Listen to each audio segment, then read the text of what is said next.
The secret to greatness in the Christian life is your obedience. I don't care kung libo-libo, milyon ang followers mo sa Facebook, pag hindi ka sumusunod sa Biblia, failure ka.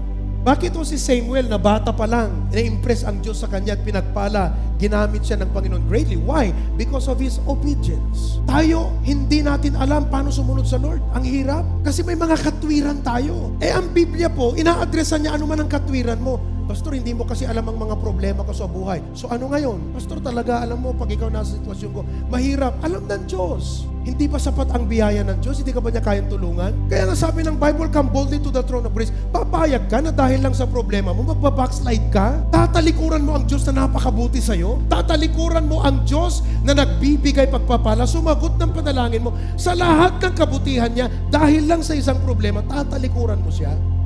The secret to greatness in the Christian life is your obedience.